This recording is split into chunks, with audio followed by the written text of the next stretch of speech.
Hello and welcome. I'm going to take you on a step into the past. My name is Rick and I'm a history person. I'm a student of history, I'm a historic interpreter, and I'm a heritage professional. So the past is really what I do. My academic speciality is the English Civil War, the War of the Three Kingdoms, and that's where we're going today. So this video is going to be a relatively brief introduction to the English Civil War and the Wars of the Three Kingdoms more properly. I'm going to give you a relatively brief summary of how the conflict came about. I'm going to provide an overview of events, a very brief overview of events.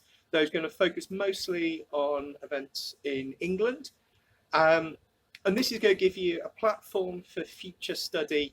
So further future videos can give you more information if that's something you're interested in. So if this is a topic that tickles your fancy, this video should give you a basic introduction to the themes I'm going to cover in further videos.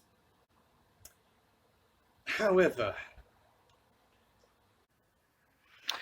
so just a quick aside, the name the English Civil War suggests that it was only fought by the English in England.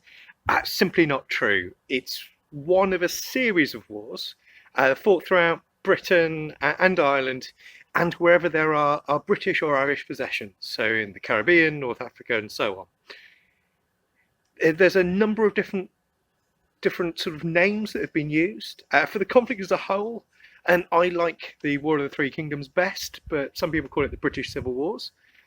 The English Civil War or English Civil Wars, some people define them as one and some as three, are in fairly common usage today. But at the time, Lucy Hutchinson described it as the Great Rebellion, and shortly after the war, people were describing it as these late unhappy wars, these sad times, these difficult times, euphemisms that people might be somewhat familiar with today. In the 19th century, Walter Scott called it the Great Civil War, which I quite like. But it's also been called the English Revolution, the English Revolt, and a host of different names. Some of them have come into and out of fashion and favour over the years, and which one you use kind of actually does tell you quite a lot about how people perceive the war. Anyway, that's just an aside. So the English Civil War is one of a series of civil wars and conflicts that broke out in Britain and Ireland in the late 1630s, 40s and 50s. I should point out that this isn't unique to Britain. In fact, Europe, Western Europe particularly, was just full of some fairly long, very intense, very bloody conflicts. The 17th century really was a terrible time to be a pacifist. War broke out first in Scotland with the Bishops' Wars, and then it spread to Ireland with first the Irish Revolution and then the Irish Confederate Wars. It then ultimately spread to England and Wales, with the King raising his standard in August of 1642, starting the beginning of the English Civil War, or the English Civil Wars, or the First English Civil War. The character of each war was unique, but each war relied on the other. The three underlying causes were present in all of them, but in different proportions. And those underlying causes were religion, money, and power. Religion underpinned society in the 17th century. Britain was mostly Protestant, whilst Irish had a majority Catholic population.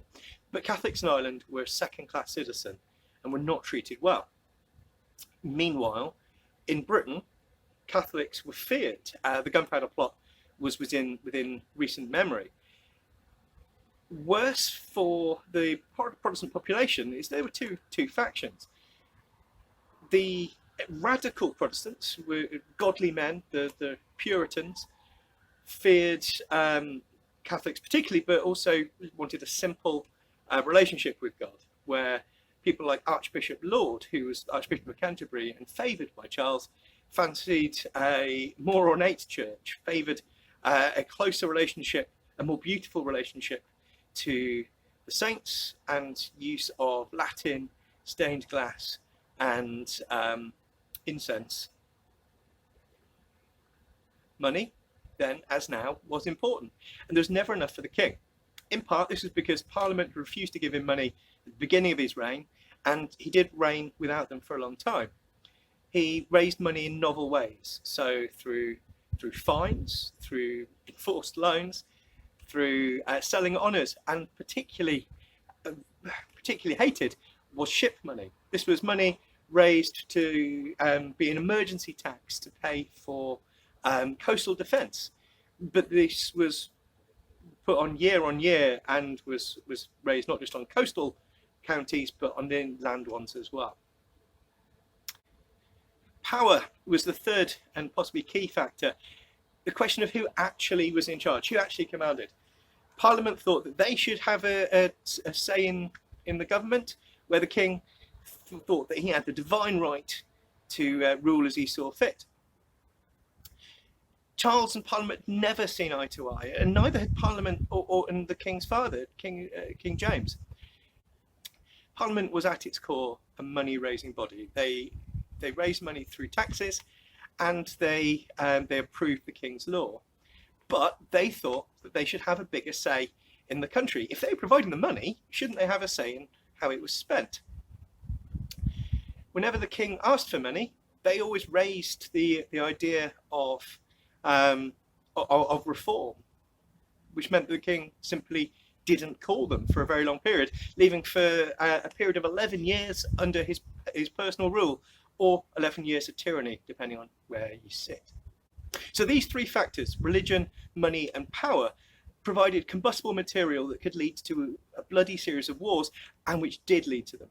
The questions of how people should worship, how much freedom they should have to worship as they please, of who should pay and how much they should pay, and of who should have ultimate authority were the powder kegs. But where were the matches? Why don't we ask an expert to find out?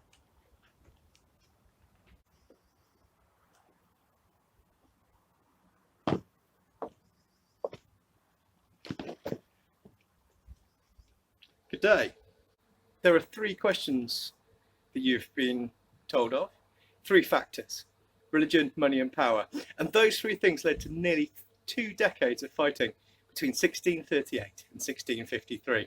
And they weren't fully resolved until 1660 with the restoration to the throne of Charles II.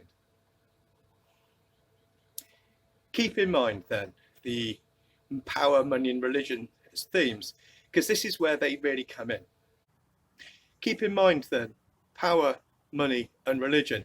These three factors are key to understanding these wars.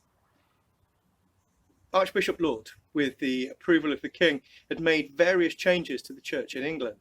Changes that many, particularly more radical, godly folk or Puritans, as you might know them, thought were dangerously popish.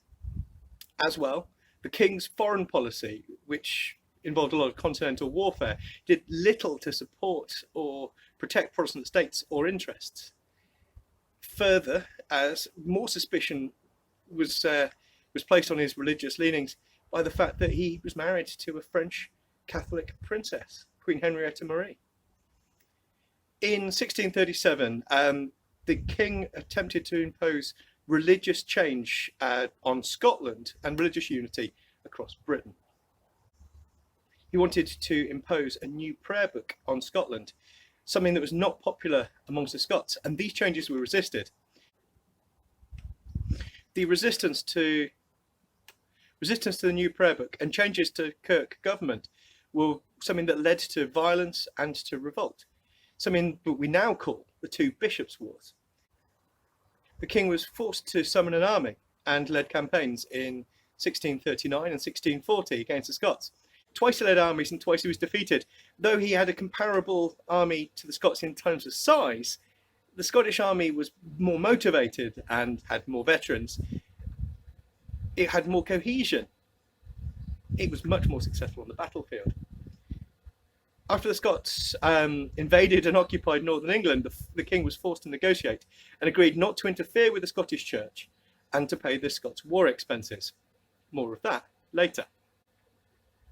Moving from Scotland to Ireland. Now, I'm not going to cover Ireland in a great deal of detail. It's a complex topic. Warfare there lasted longer than anywhere else, and it's one that really deserves its own exploration, its own video.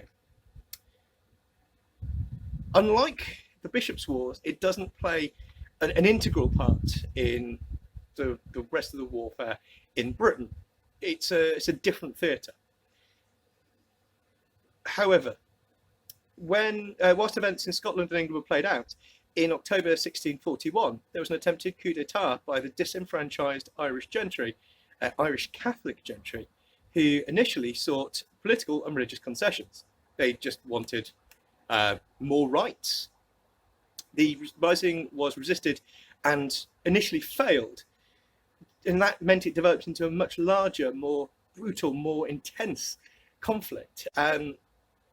It was a conflict between Irish Catholics on one side, and initially at least, English and Scottish Protestants on the other. But it quickly degenerated into a much more factional fight, with conflict between the Scottish settlers, the English settlers, the English army, the Catholic landowners, and Catholic peasants. It was just a very confusing and very confusing time. Eventually, the Irish Catholic faction reached an accord, and they reached an accord with the king, which meant that by the mid-1640s, they were aligned at least partially with the Royalist faction in the English Civil War, which freed up troops from Ireland to come and fight in England. However, more of that in another video. Conflict in Scotland and Ireland set the scene for war in England and Wales. Those wars in Scotland and Ireland have been caused broadly by questions of power and authority, and of religion, of worship and rulership. In England and Wales, it was really the conflict of king and parliament, or parliament and king, which made war, if not inevitable, then likely. In order to defeat the Scots in 1640, the king needed another army, one bigger and better equipped. And that is something that would take money. So he was forced to summon a parliament. The king summoned a parliament after the First Bishops' War, but when they refused to go to vote in money and instead wanted to talk about power sharing and reform, the king dismissed them after only a week, which is why they're known as the Short Parliament. After 1640, the king really had no choice, and he had to summon Parliament again. Again, they demanded concessions. So this time, the king started talks with some Irish Catholic gentry in order to form an Irish army to come and deal with his Scottish problem. Now, the potential of an Irish army in Britain, along with Parliament's intransigence and King Charles's refusal to compromise, and the continued Scottish occupation of Northern England, was putting all of those powder kegs together. The match, however, was when the king, frustrated at Parliament, ordered soldiers to arrest 5 MPs who led the opposition to his policies. The soldiers came into Westminster to try and grab the MPs, but they'd received word and they'd already fled. This appalled the people of London, who lost all patience with the king, and it drove king supporters in Parliament into the arms of the anti-king faction, of the pro-Parliament faction. The king left London under a cloud and started gathering his forces. Parliament did the same. In August 1642, at Nottingham Castle, the king raised his standard and called his loyal followers to him. The First English Civil War began.